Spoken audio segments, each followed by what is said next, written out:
Ya, Assalamualaikum warahmatullahi wabarakatuh dan selamat pagi semua. Jadi pada pagi ini kita akan belajar satu tajuk dalam tajuk yang sama, iaitu mesra teknologi, dengan tajuk subtajuknya ialah mercu kebanggaan kita. Jadi untuk standard pembelajaran kita pada pagi ini iaitu 3.3.2, iaitu mengedit dan memurnikan perenggan dari aspek ejaan, tanda baca, penggunaan imbuhan, penggunaan kata dan struktur ayat. Jadi untuk standard pembelajaran kita 3.3.2 ni, kemahiran yang akan kita pelajari pada pagi ini ialah kemahiran menulis. Baiklah, untuk objektif pembelajaran pula, pada akhir pembelajaran, murid-murid berupaya mengedit kesalahan yang terdapat dalam ayat dan memurnikan ayat dengan struktur yang tepat dan betul. Untuk kriteria kejayaan pula, murid-murid dikira berjaya sekiranya dapat menyenaraikan sekurang-kurangnya 10 kesalahan yang terdapat dalam petikan. Baiklah, sebelum kita masuk kepada edit dan memurnikan perenggan ataupun petikan, kita akan belajar dahulu tentang tanda baca. Sebab apa? Sebab salah satu perkara yang akan kita lihat dalam kesalahan dalam petikan ialah tanda baca. Jadi kita lihat dahulu apakah tanda baca yang biasa kita lihat dalam petikan. Yang pertama, huruf besar. Yang kedua, tanda nota atau titik. Yang ketiga, tanda koma. Yang keempat ialah tanda soal. Yang kelima ialah tanda seru. Dan yang keenam ialah tanda pengikat kata. Jadi ada 6 tanda yang kamu akan pelajari pada pagi ini. Okey, baiklah. Untuk huruf besar pula, terdapat beberapa kegunaan. Yang pertama, digunakan bagi huruf pertama kata pada setiap ayat. Contoh, saya mesti huruf besar dimulakan dengan huruf besar. Saya berada di rumah. Contoh kedua, awak di mana? Awak mesti huruf besar A. Yang kedua, digunakan sebagai huruf pertama petikan langsung. Contoh dia, kakak kamu ke tu? Tanya Karim kepada Abu. Baiklah. Yang ketiga, digunakan sebagai huruf pertama dalam ungkapan yang berhubung dengan kitab suci dan nama Allah, termasuk kata ganti untuk Allah. Contoh dia, ya Allah yang maha besar. Yang maha besar ni kata ganti untuk Allah. Sifat Allah ialah maha besar, jadi huruf besar. Maha besar, ampunilah segala dosa-dosaku. Yang keempat, digunakan sebagai huruf pertama gelaran kehormatan, keturunan dan keagamaan yang diikuti nama orang. Contoh dia, Haji Saleh atau Nabi Muhammad sallallahu alaihi wasallam atau Father John. Yang berapa ni? Yang kelima, digunakan sebagai huruf pertama untuk nama, jawatan dan pangkat yang diikuti nama orang. Contoh dia, Profesor Abdul Ikhwan ataupun Tengku Arif Bakri. Dan seterusnya, digunakan di awal kata nama khas. Contoh dia, Kelantan, Johor, Syarifuddin. Itu salah satu contoh kata nama khas. Seterusnya, digunakan sebagai huruf pertama nama bangsa, suku bangsa atau bahasa. Contoh dia, bangsa Cina, orang asing, orang Melanau. Akhir sekali, digunakan sebagai huruf pertama bagi nama rasmi badan, lembaga pemerintah serta nama dokumen rasmi. Contoh dia, Jabatan Pengangkutan Jalan Raya. Jadi setiap perkataan, awal perkataan mestilah huruf besar. Jabatan J huruf besar, pengangkutan P huruf besar, J jalan J huruf besar, dan akhir sekali raya R huruf besar. Baiklah, seterusnya, tanda nokta ataupun titik digunakan pada akhir ayat yang bukan pertanyaan atau seruan. Contoh dia, saya tinggal di kampung, titik. Kawan saya berada di bandar, titik. Yang kedua, digunakan pada akhir singkatan nama orang. Contoh dia, yang amat berhormat. Jadi kita singkatkan Y titik A titik B, maksudnya yang amat berhormat, ataupun EN titik merujuk kepada encik. Dan akhir sekali digunakan untuk menunjukkan angka perpuluhan, iaitu 55.2, 55.3. Baiklah, seterusnya tanda koma. Yang pertama digunakan untuk mengasingkan kata yang berterutan dalam satu ayat. Yang contoh dia, Ali, Duzul dan Akmal telah pergi ke sekolah. Yang kedua digunakan di belakang kata seru. Contoh dia, Zainab rupanya. Yang ketiga digunakan untuk menandakan tempat berhenti sebentar. Contoh dia, Ali, boleh tolong saya angkat kotak ini? Yang keempat digunakan di belakang kata penghubung pada awal ayat. Contoh dia, oleh sebab itu semua masalah menjadi lebih rumit. Jadi, adakah kamu tahu jalan penyelesaiannya? Yang kelima, digunakan untuk memisahkan unsur-unsur dalam ayat berbeza-beza. Contoh dia, Hamid merupakan orang kurang upaya, tetapi mempunyai minda yang kreatif. Dan akhir sekali digunakan sebelum tanda pembuka kata. Terima kasih. Tutup. Sambung ayat, jawab Encik Saiful. Baiklah, seterusnya. Tanda soal. Yang pertama digunakan pada akhir ayat tanya. Contohnya, kamu sudah makan? Tanda soal. Yang kedua digunakan pada akhir ayat tanya sebelum tanda penutup kata. Contoh dia, ni tanda pembuka kata, bila kamu pulang? Tanda soal. Tanda penutup kata, kata Zainab kepada Lim.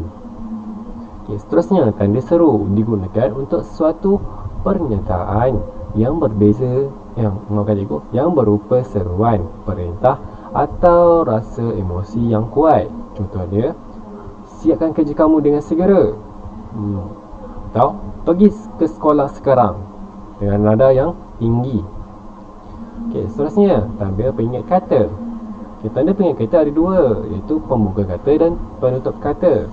Jadi digunakan untuk mengambil petikan langsung. Contohnya, tanda pembuka kata, saya yang masak semua lauk ini. Diikuti dengan tanda penutup kata, kata adik kepada abangnya. Yang kedua digunakan pada jadual rencana, karangan, novel, puisi dan sebagainya. Contoh dia, filem. Filem apa? Pembuka kata, 7 hari mencintaiku 2. Letak tanda penutup kata, telah dinobatkan filem terbaik pada tahun 2020. Baiklah. Untuk tugasan yang pertama, kamu diminta membina satu peta bulatan tentang tanda baca yang kamu telah pelajari. Boleh rujuk pada contoh peta bulatan yang cikgu sediakan di grup WhatsApp. Baiklah. Sekarang ni kita masuk pula tajuk yang terdapat dalam buku teks. Buka buku teks kamu, rujuk muka surat 130. Tajuk pada muka surat 130 ialah mercu kebanggaan kita. Jadi, tugasannya ialah kamu perlu mengedit dan memurnikan teks tersebut. Jadi, kita akan lihat satu persatu. Sebelum kita melihat petikan, cikgu ingin kamu semua tonton video ini.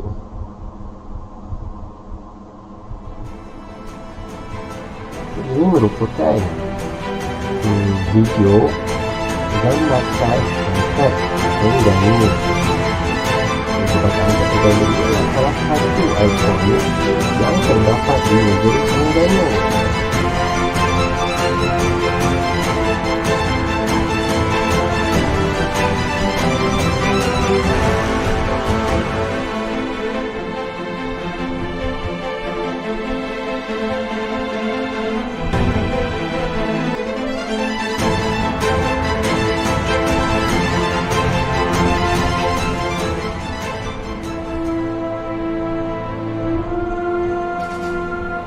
Unit jabatan ini boleh membuka dan tutup mata tersebut menggunakan satu sistem yang canggih di dunia, iaitu sistem hidrolik Buster. Buster.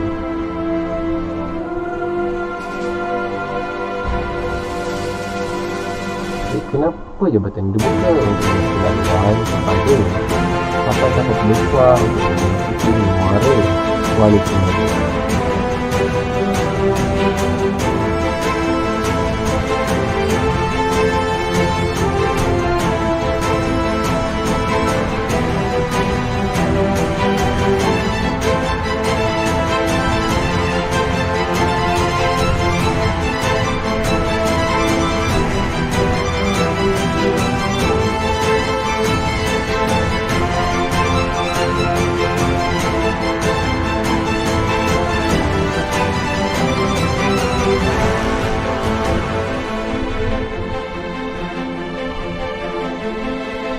Untuk pengetahuan kamu, cikgu belajar di Terengganu. Jadi jabatan ini adalah salah satu tempat kebiasaan cikgu untuk cikgu belajar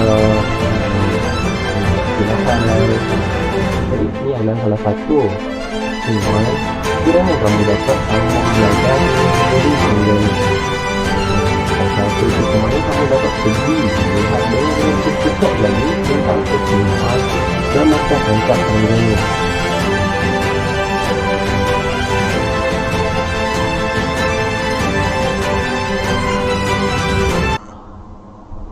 Baiklah, sekarang ni kita kembali kepada buku teks. Jadi tajuk kita pada hari ini ialah mercu kebanggaan kita. Jadi kita baca sama-sama dan kita analisis kesalahan yang terdapat dalam petikan ini. Baiklah, ikut cikgu baca. Semasa di Terengganu, keluarga Farisha mengunjungi produk pelancongan terbaru iaitu Jambatan Angkat Terengganu. Ini contoh gambar Jambatan Angkat Terengganu. Baiklah. Sambung. Farisha tidak sabar hendak melihat keindahan Jambatan Angkat Terengganu. Di situ dia akan menyaksikan teknologi seni bina tumpuan rakyat Malaysia dan pelancong asing. Untuk ayat yang ini, yang kedua, terdapat dua kesalahan. Yang pertama, kesalahannya di mana? Kesalahannya ialah di teknologi. Apa kesalahan dia? Kesalahan ejaan. Jadi kita bulatkan. Jadi apa ejaan yang sebenar? Teknologi, iaitu TEKNOLOGI, bukan JI. Teknologi. Yang kedua ialah pelancong. Apa kesalahannya? Kesalahannya ialah pada ejaan. Jadi apa ejaan yang betul? Ejaan yang betul ialah PELANCONG, pelancong. Kita sambung pula. Matanya melilau-lilau untuk mencari tempat itu. Encik Farid hanya tersenyum ketika melihat gelagatnya. Di sini terdapat satu lagi kesalahan. Kesalahan apa? Kesalahan ejaan di mana? Di perkataan gelagatnya. Jadi apakah ejaan yang betul? Ejaan yang betul ialah GELAGATNYA nya. Gelagatnya. G adalah huruf G hanya satu sahaja. Seterusnya. Kita sudah tiba. Kita berjalan kaki ke jambatan itu. Sementara itu, kamu boleh melihat panorama indah di sini, kata Encik Farid. Jadi di sini ada satu lagi kesalahan. Kesalahan apa? Kesalahan ejaan di mana? Di perkataan panorama. Apakah ejaan yang betul untuk panorama? Ejaan yang betul ialah PANORAMA, panorama. Baiklah. Seterusnya. Wah, cantiknya sini bina. Betul ke intonasi cikgu? Salah. Kita cuba intonasi yang betul. Wah, cantiknya seni bina. Tidak saya sangka Malaysia ada binaan sehebat ini, luah Farisha. Jadi di sini ada beberapa kesalahan. Kesalahan yang pertama, di sini apa kesalahannya? Huruf pertama dalam ayat mestilah huruf besar. Jadi W-nya mesti huruf besar. Okey, yang kedua, okey, tanda soal. Di sini bukan tanda soal sepatutnya. Sepatutnya ialah tanda seru. Okey, seterusnya. Tidak saya sangka Malaysia. Malaysia ialah kata nama khas. Jadi M mestilah huruf besar. Malaysia. Okey, ada binaan sehebat ini. Bukan tanda seru, tapi tanda koma sebenarnya. Kita teruskan. Cik Farid sekeluarga disambut mesra oleh pegawai penerangan di situ. Okey, di sini ada satu kesalahan. Kesalahannya ialah pada tanda baca. Tanda baca apa? Tanda baca koma. Sepatutnya tanda nokta. Sebab apa? Sekali kita lihat perkataan selepas tanda koma ni huruf besar. Bila huruf besar, okey, tanda baca untuk perkataan sebelumnya ialah tanda nokta. Jadi kena letak tanda nokta. Okey, sambung. Setelah membeli tiket, okey, ini pada kesalahan tanda baca, bukan titik nokta tetapi tanda koma. Okey, jadi kita baca semula. Setelah membeli tiket, mereka melalui laluan keselamatan dengan teknologi imbasan khutbah untuk ke galeri di jenjang atas puncak. Mereka naik ke atas dengan lift. Adakah betul tanda baca di akhir ayat ini? Okey, salah. Okey, apakah tanda baca yang sepatutnya? Okey, tanda baca yang sepatutnya ialah titik nokta. Okey, seterusnya. Kamu hanya perlu menggoncangkannya. Oh, ada kesalahan. Okey, kita lihat kesalahan. Okey, baiklah. Okey, seterusnya.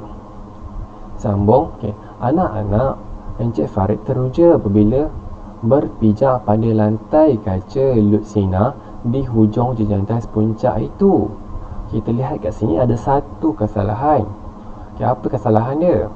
Kesalahan dia pada perkataan berpijak. Adakah imbuhan ber ni betul?